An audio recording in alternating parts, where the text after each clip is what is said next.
नमस्कार दोस्तों, मैं doctor Sanjay Sharma, dermatologist and hair transplant surgeon. आज अगेन हमने अपनी एक सक्सेसफुल सर्जरी जो कि हमने FUE टेक्निक से बहुत ही हाई डेंसिटी इनकी सर्जरी हमने कंप्लीट की है। अभिषेक यादव जी मेरे साथ हैं, जिनको हमने 4600 ग्राफ्ट से भी ज़्यादा ग्राफ्ट लगाए हैं। 4500 प्लान किए थे, लेकिन करीब 150 से भी ज़्यादा ग्राफ्ट इनके एक्स्ट्रा हमने लगाए हैं। और इनका हमने फ्रंट से लेके क्राउन तक बहुत अच्छे से कवर किया है। हाई डेंसिटी और बियर्ड भी नहीं निकालना पड़ा, क्योंकि डोनर एरिया अच्छा हेल्दी था, तो डोनर एरिया से इतने ग्राफ्ट निकलते गए कि बियर्ड को टच करने की जरूरत नहीं पड़ी। जबकि पहले जब हमने प्लान किया था उसमें ये प्लानिंग की थी कि बियर्ड से बहुत सारे ग्राफ्ट हमको लगाने पड़ेंगे, 1000 तक भी जरूरत पड़ सकती है। पेशेंट को ये समझाया था, पर जरूरत नहीं पड़ी, क्योंकि हमने माइक्रो पंचेस 0.8 mm के पंच से जब ग्राफ्ट निकाले हैं तो कम एरिया में ज्यादा ग्राफ्ट निकल जाता है। और उसके बाद भी फ्यूचर में इनका डोनर एरिया खाली भी नहीं दिखेगा, और कभी जरूरत पड़े तो उसमें से ग्राफ्ट भी निकल सकते हैं। ये हमने एश्योर किया है। उनकी एज को और उनके फेस कट को देखते हुए हल्के सा हमने मत्था बड़ा रखा है, वी शेप दिया है, जिगजैग किया है, माइक्रो जिगजैग जो हम बोलते हैं, जिसमें कि हेयर लाइन बिल्कुल नेचुरल दिखती है, उस तरीके से बनाया है।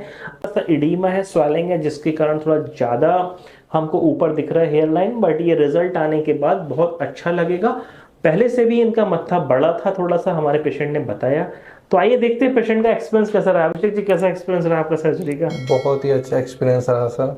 पूरा स्टाफ आपका और आप खुद भी इतने यानी कोऑपरेटिव और इतने अच्छा यानी नेचर आप लोगों का मुझे बहुत पसंद आया।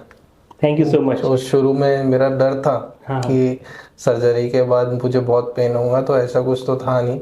हाँ, नॉमिनल जो पेन वेरिएबल रहता है बस वही था। मतलब जो आपने पहले इमेजिन किया था, वो जितना डर था उसके हिसाब से कुछ भी नहीं लगा, बोल सकते उससे हैं। तो 10% भी नहीं लगा सर।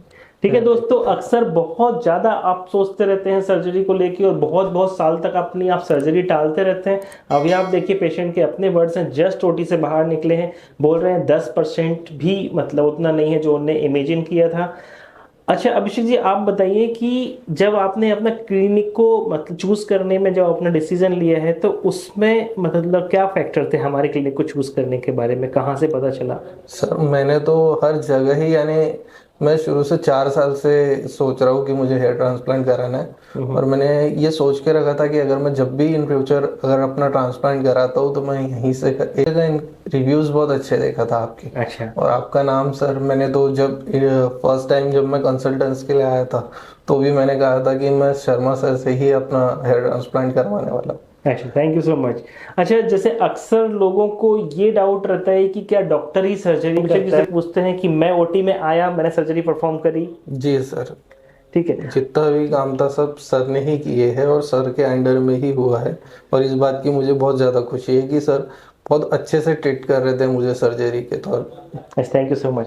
तो दोस्तों, ये सबसे इंपॉर्टेंट बात है, जब भी आप अपना जो सर्जरी का डिसीजन ले रहे हैं, आप देखिए कि उस क्लिनिक में एक डॉक्टर होना चाहिए, क्योंकि ये आफ्टर ऑल एक मेडिकल प्रोसीजर है, जिसमें पता नहीं कब कहाँ क्या इमरजेंसी आए। क्योंकि माइनर चीज भी होती है, लेकिन इमरजेंसी कभी बता के ही नहीं आती। इमरजेंसी तो इमरजेंसी है, अगर एक डॉक्टर क्लिनिक में है तो वो डॉक्टर उन चीजों को हैंडल कर सकता है। अक्सर देखने में आता है कई बार कि नॉन डॉक्टर्स वाले क्लिनिक चल रहे, डॉक्टर है ही नहीं। ये बहुत ही जो अनएथिकल प्रैक्टिस है।